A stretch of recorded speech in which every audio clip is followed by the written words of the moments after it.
అందరికీ నమస్కారం. ఈ రోజు మనతో పాటు ప్రముఖ ఆధ్యాత్మికవేత్త శిష్ల జయశంకర్ గారు మనతో పాటు ఉన్నారు.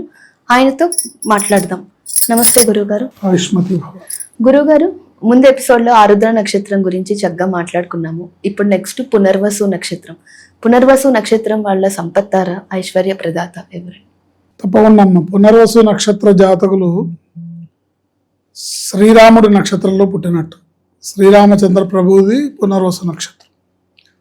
అయితే వీళ్ళు జన్మ తీసుకోవడం గురు మహర్దశాశేషంలో పుడతారు. ఆ తర్వాత 19 సంవత్సరాలు శని మహర్దశ, ఆ తర్వాత 17 సంవత్సరాలు బుధ మహర్దశ, ఆ తర్వాత 7 సంవత్సరాలు కేతు మహర్దశ, ఆ తర్వాత 20 సంవత్సరాలు శుక్ర మహర్దశ. ఇలా వీళ్ళ జీవితం సాగుతుంది. వీళ్ళు ఈ పునర్వసు నక్షత్రానికి గురువు అదుపైతే అయినప్పటికీ కూడా వీళ్ళు జీవితాంతం పూజ చేయాల్సిన దేవుడు భగవంతుడు, వీళ్ళకి ఐశ్వర్యాన్ని ఇచ్చే భగవంతుడు ఎవరు అంటే ఆంజనేయ స్వామి. ఆంజనేయ స్వామిని వీళ్ళు వదిలిపెట్టకుండా జీవితంలో ప్రతినిత్యం ఒక అలవాటుగా చేసుకోవాలి. హనుమాన్ చాలీసా చదవటం, ఆంజనేయ స్వామి గుడికి వెళ్ళడం, మంగళవారం శనివారం ఆంజనేయ స్వామి గుడికి వెళ్ళడం, గుళ్ళో పూజ చేయించుకోవడం, ఇలా ఒక ఆంజనేయ స్వామితో ఒక అనుబంధం, భక్తిపూర్వకమైన అనుబంధాన్ని ఏర్పరచుకొని నువ్వే నా తండ్రివి అన్న రీతిలో వీళ్ళు గనక పునర్వసు నక్షత్ర జాతకులు ఉంటే వాళ్ళకి అది చాలా అత్యంత ఐశ్వర్యప్రదం. ప్రతి మంగళవారం శనివారం ఆంజనేయ స్వామి గుడికి వెళ్ళడం, వీలున్నప్పుడల్లా ప్రదక్షిణాలు చేయడం, ఆకుపూజ, వడమాల, సింధూర లేపనము ఇలాంటి సేవలు స్వామికి చేస్తూ ఉండడం, స్వామికి తగు రీతిలో రోజు గుడికి వెళ్ళి అలవాటు చేసుకుంటే కూడా చాలా ఉత్తమమైనది. రోజు ఒక 2 అరటిపళ్ళు తీసుకెళ్ళి స్వామివారికి ఒక 5 ప్రదక్షిణలు 11 ప్రదక్షిణాలు చేసి ఆయన చేతిలో 2 అరటిపళ్ళు పెట్టి దండం పెట్టుకొని వస్తే వాళ్ళ జీవితం చాలా హ్యాపీగా సంతోషంగా సాగుతుంది, ఎటువంటి ఒడిదుడుకులు లేకుండా.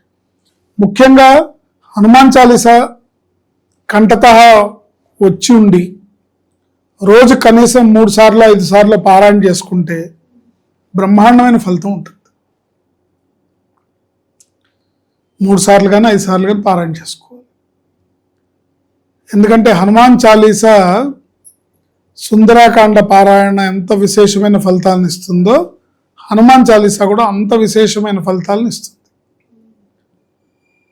అందులో ఉన్న 40 శ్లోకాలు కూడా అత్యంత విశేషమైన మహిమ కలిగిన బీజాక్షర సమానమైన అక్షరాలవి.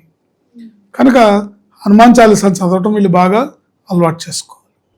ప్రతిరోజు వీలుంటే ఆంజనేయ స్వామి గుడికి ప్రతిరోజు వెళ్ళొచ్చు, లేదా మంగళవారం శనివారం వెళ్ళొచ్చు. అది కూడా కుదరదు అంటే శనివారం నాడు ఖచ్చితంగా వెళ్ళాలి. శనివారం నాడు ఖచ్చితంగా నీకు ఎన్ని పనులున్నా ఇదే ముఖ్యం అన్నట్టుగా వెళ్ళి స్వామి దగ్గర అర్చన చేయించుకొని, స్వామి ఒంటికి రాసిన సింధూరాన్ని కొంచెం తెచ్చుకొని, ఆ సింధూరాన్ని ఇప్పుడు ఇవాళ తెచ్చుకున్నాం, మళ్ళీ నెక్స్ట్ టైం గుడికి వెళ్ళేదాకా ఆ సింధూరాన్ని వాడుకుంటూ ప్రతిరోజు బొట్టు పెట్టుకుంటూ ఉండాలి. అట్లా సరిపడ తెచ్చుకొని అడిగి తెచ్చుకుంటే అద్భుతంగా ఉంటుంది. ఎందుకంటే ఆంజనేయ స్వామి పాదాలను ఆశ్రయించిన వాళ్ళకి ఆయన ఒంటి మీద ఎన్ని రోమాలు ఉన్నాయో అన్ని మార్గాలు చూపిస్తాడు వాళ్ళు అభివృద్ధి చెందడానికి. అందుకని గ్రహస్థితి రీత్యా ఏర్పడే అప్ అండ్ డౌన్స్ ఏవైతే ఉంటాయో, ఒక సమయం అనుకూలంగా ఉండొచ్చు, ఒక సమయం అనుకూలంగా లేకపోవచ్చు. ఏది ఎట్లా ఉన్నా సరే అన్నిటినీ సరిదిద్ది ఎటువంటి ఒడిదుడుకులు లేకుండా మీ జీవితం నల్లేరు మీద నడకలాగా చక్కగా, అంటే కష్టకాలంలో ఆ కష్టాల నుంచి మనం బయటపడాలి, అదృష్ట యోగం కలిసి వచ్చి అదృష్ట కాలంలో అందరం ఎక్కాలి. అది ఆంజనేయ స్వామిని పట్టుకోవడం వల్ల, ఆంజనేయ స్వామిని అనుగ్రహాన్ని సంపాదించడం వల్ల తప్పకుండా ఈ పునర్వసు నక్షత్ర జాతకులకి అది నెరవేరుతుంది. ఇంకా ఓం నమో హనుమతే నమః అనే మంత్రాన్ని నిరంతరం జపించడం. ఓం నమో హనుమతే నమః. ఇంకా మీకు అవకాశం ఉంటే త్వమస్మిన్ కార్య నిర్యోగే ప్రమాణం హరిసత్తమ హనుమన్ యత్నమాస్తాయ దుఃఖక్షేకరో భవ అనే మంత్రాన్ని, లేదా బుద్ధిర్బలం యశోధైర్యం నిర్భయత్వమరోగత అజాడ్యం వాక్పటుత్వంచ హనుమత్ స్మరణాత్ భవేత్ అనే ఈ మంత్రం ఇలా చేసుకుంటూ ఉంటే వీళ్ళ జీవితం అత్యంత ఐశ్వర్యప్రదం అవుతుంది. ఆయురారోగ్య అష్టైశ్వర్యాలు భోగభాగ్యాలు వీళ్ళ సొంతం అవుతాయి.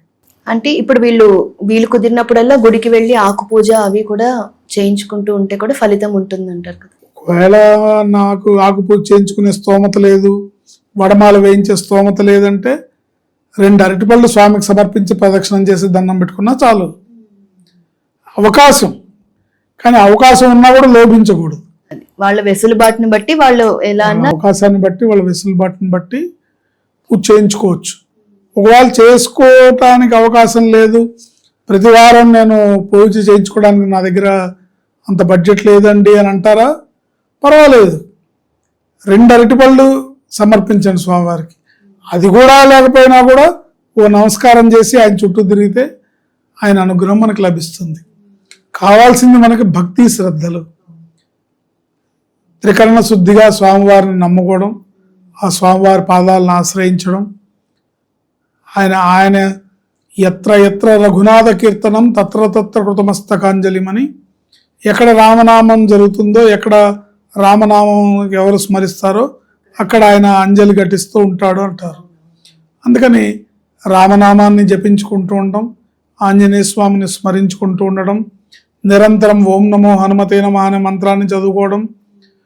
ఇంకా మీకు ఓపిక ఉంటే మీకు ఆంజనేయ స్వామి మంత్రాలు ఏమైనా ఉపదేశం ఉంటే ఆ మంత్రానుష్ఠానం చేసుకోవడం, గుడికి వెళ్ళడం, స్వామి చుట్టూ ప్రదక్షిణాలు చేయడం, ఆయన బొట్టుని సింధూరం తెచ్చుకొని ప్రతిరోజు ఆ సింధూరాన్ని ధరించడం చేస్తుంటే జీవితం అనేది చక్కగా వాళ్ళకి ఎటువంటి అనారోగ్య సమస్యలు, ఆరోగ్య సమస్యలు లేకుండా, ఎటువంటి అపాయాలు, ప్రమాదాలు, గండాలు లేకుండా. ఎందుకంటే ఆంజనేయ స్వామిని ఆశ్రయిస్తే 5 గ్రహాలు ప్రసన్నం అవుతాయి. ఉన్న 9 గ్రహాల్లో 5 గ్రహాలు ప్రసన్నం అవుతాయి. కనుక ఆంజనేయ స్వామి ఆరాధన చాలా విశేషమైంది.